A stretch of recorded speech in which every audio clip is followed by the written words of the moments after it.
selling the wheels to the LOI to a fella with an LMM. You belong to me.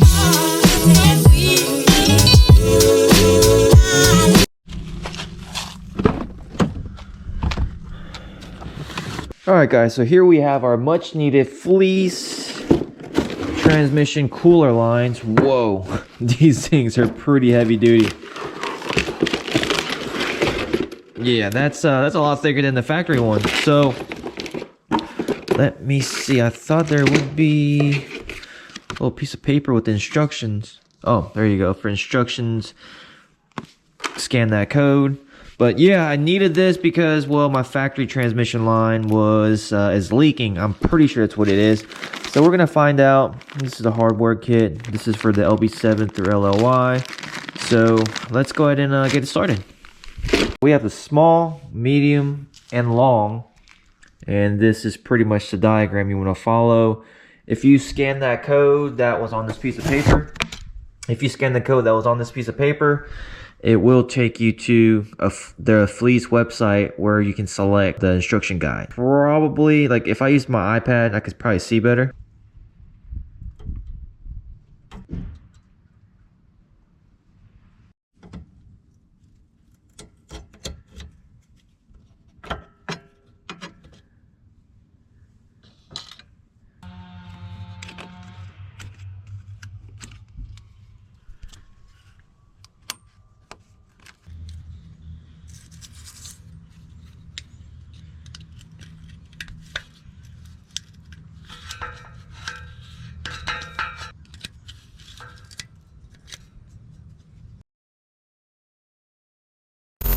Quick update on the LOI, the reason why I haven't really posted the truck, really why I haven't done anything to it.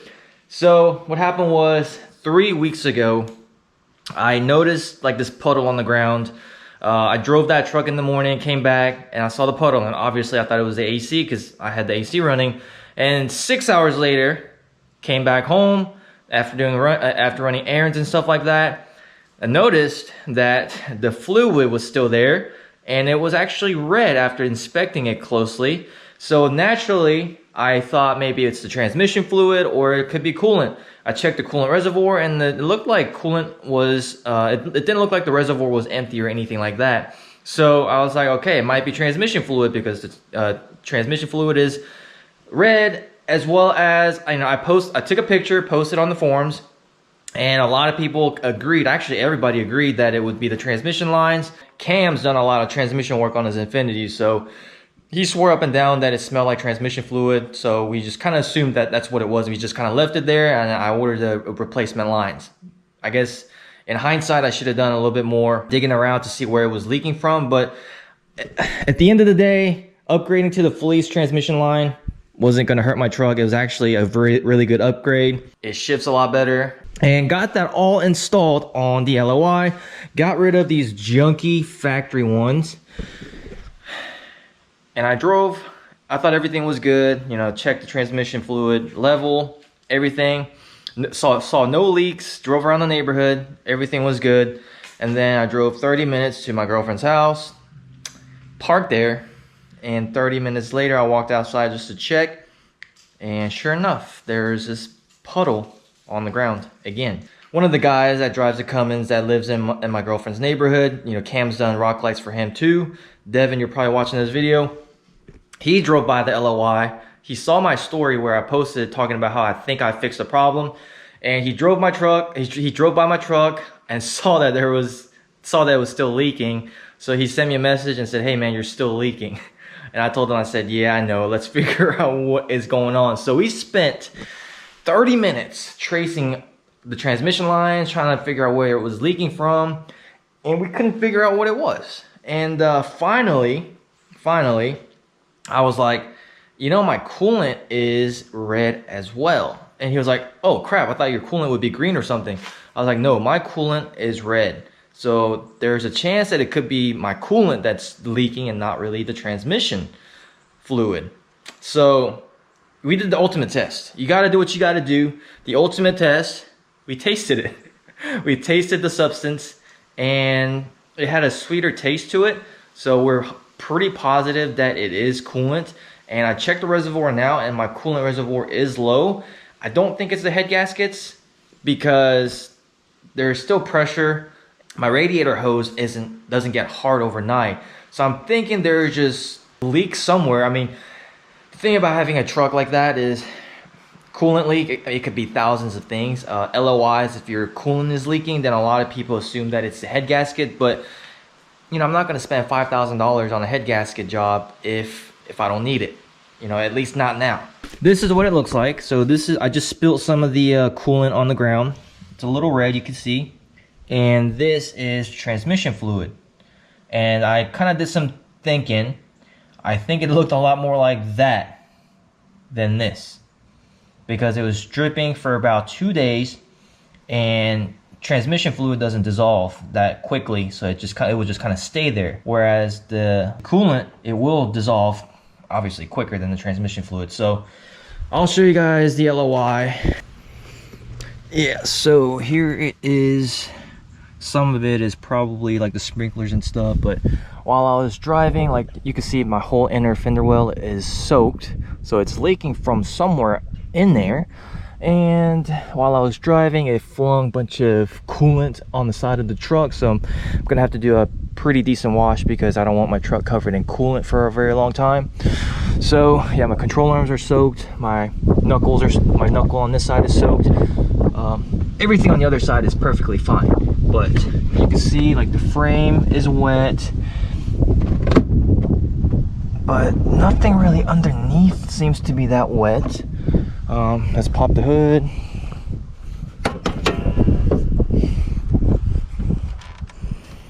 Let's see, yeah, that's the upgraded transmission line right there.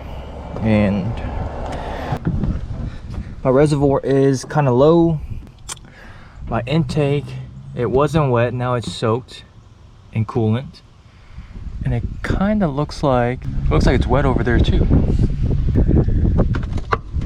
Yeah, I don't think this box was wet either. Real quick, these hats have been restocked, so if you want to get one, make sure to check out the link below, jwmotorsportsco.com, and grab yours now. We have a lot of the charcoal gray, but other colors are pretty limited, and once we sell out of this batch, I don't think we're going to be getting any more for a while, so get yours now. And these are the new hats that I'll be selling on the website. This has my logo with the American flag. This is camo with the American flag. I only have about, like I said, 30 of these, and I do appreciate every single one of you guys that have ordered one so far. I do have a couple left. Make sure to go to the website and purchase yours before we run out, because if we run out, I have to place another order, which is going to take about 3 weeks. So get yours now so you don't have to wait. But first, we'll head over to the post office, drop off some of the packages that you guys have ordered, and then we'll come back and start troubleshooting where the coolant may be leaking from. But I'm no mechanic. I just know certain things to look for from the researches I've done. If I can't figure out, I'm gonna have to call either Armando or Bucky, because those guys are mechanics, and especially Bucky. Bucky's been doing Bucky's been working on diesels for the longest time, so he is your Duramax master mechanic. So I might have to give him an SOS call, get him to help me sometime this week and figure out what's leaking. It is November. Oh my gosh, can you guys see me sweat? It's November and it's 80 degrees here in Georgia, which is crazy.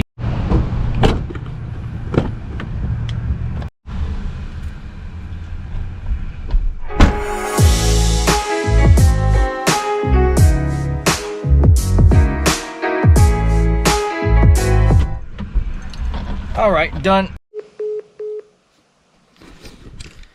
All right, so just got done talking to Bucky. I wasn't able to record the whole conversation, but basically we might have a couple ideas where it would be. Well, Bucky would have an idea what it would be. There's 2 places that I'm about to go look at, mainly because I've done some research on YouTube, obviously, and Google, and you know, for the most part, I like to try to figure things out myself, because I think it's kind of fun and kind of part of having a truck. So there's 2 places. One is, apparently they call it the adapter plate, so it's behind the downpipe, which I'll show you guys, meaning I may have to remove the downpipe, or I might just be able to get a 12mm back there and tighten up that little plate. A lot of people are saying that could be the place, or it could be the coolant fitting. So let's go ahead and do some troubleshooting. If I can't figure it out today, then Bucky's gonna come tomorrow and rescue the LOI. Oh yeah, that's a good bit of fluid on. It's gotta be coolant. Yeah.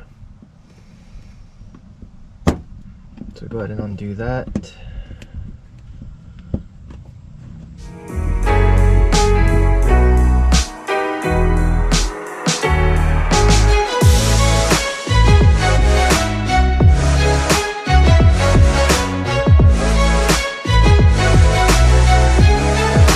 So it seems to me that it's leaking from up there somewhere, so there's a possibility that it probably was, that maybe it was leaking transmission fluid when it originally was leaking something, and I replaced the lines and everything's good, but maybe I didn't tighten up one of the fittings up there. Maybe not, or there's a leaky spot. Actually, kind of leaky here, not too bad. The adapter plate is right there. Let's see if I can get to it. That's the adapter plate that everybody's talking about, that I could tighten up, but don't see anything leaking from there, so I don't think we need to worry about that.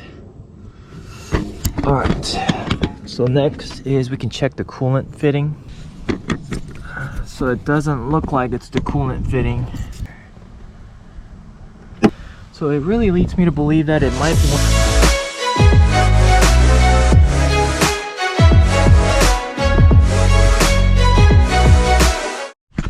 As of right now, I really do think the leak is coming from here, so I'm gonna remove this boot right here and just completely move this out the way. There you go. Yeah, just all fell. And then I think it's coming from that fitting right there, so we're just gonna tighten that up and go for a test drive.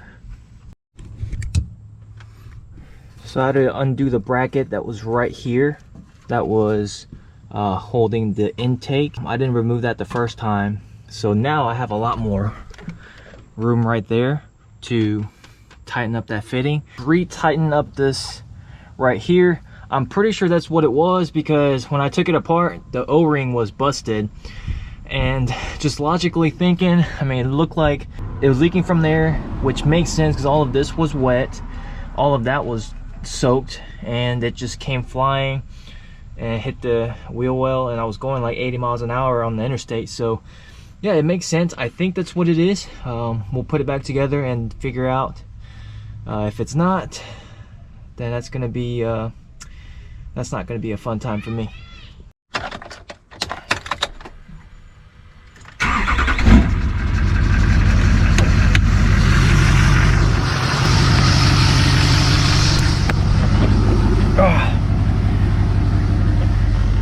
So far everything looks good. Let's go for a drive in the neighborhood.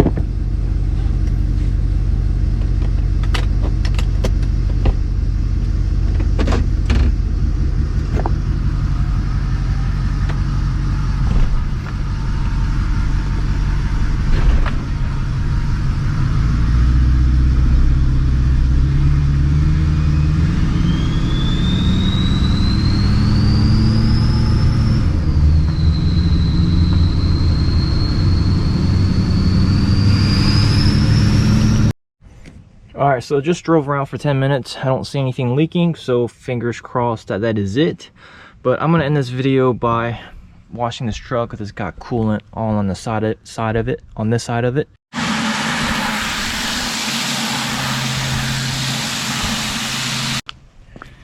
Alright, so we got the old girl all washed up. So now what we do is we just wait.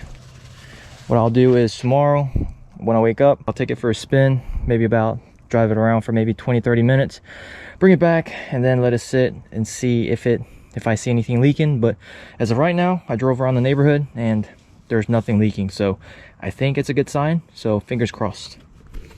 In conclusion, my coolant was leaking. I think it was leaking the first time too, and I guess replacing the lines fixed it. It leaked again the second time after replacing the lines.